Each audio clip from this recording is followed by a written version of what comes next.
দর্শক, ভিসা ছাড়াই কূটনীতিকদের যাতায়াত বাংলাদেশ পাকিস্তান সম্পর্কে নতুন অধ্যায় শুরু হতে যাচ্ছে। এখন বিস্তারিত।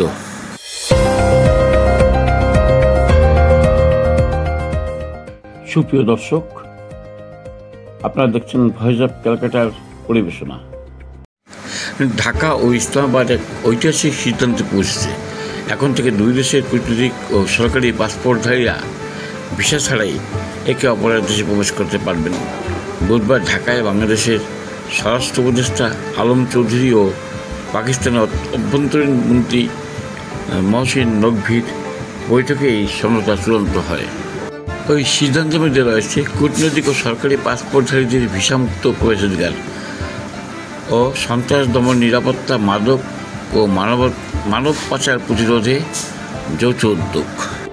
দুদেশের প্রতিনিধিদের নিয়ে যৌথ কমিটি গঠন, নেতৃত্বে পাকিস্তানি সচিব খুররম আঘা।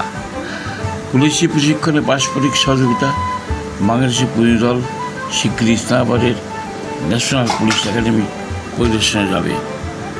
সবচেয়ে লজ্জাজনক বিষয়, ঢাকায় পাক মন্ত্রীকে গায়রা বনার দিয়ে স্বাগত জানানো হয় জঙ্গি ইউনূস সরকারের পক্ষ থেকে। বাংলাদেশ বলছে এই সফর দ্বিপাক্ষিক সম্পর্কের ক্ষেত্রে একটি বড় অগ্রগতি।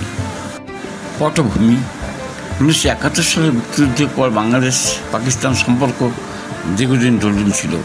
সাম্প্রতিক বছরগুলোতে উভয় দেশ সম্পর্ক স্বাভাবিক করতে একাধিক পদক্ষেপ নিয়েছে। গত বছর পাকিস্তান নাগরিকদের জন্য ভিসা প্রক্রিয়া সহজ করেছিল বাংলাদেশ।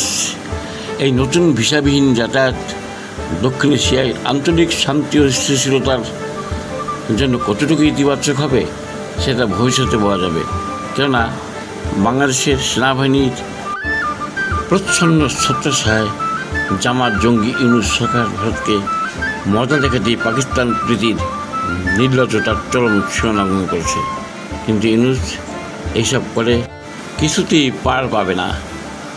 Voice of Calcutta.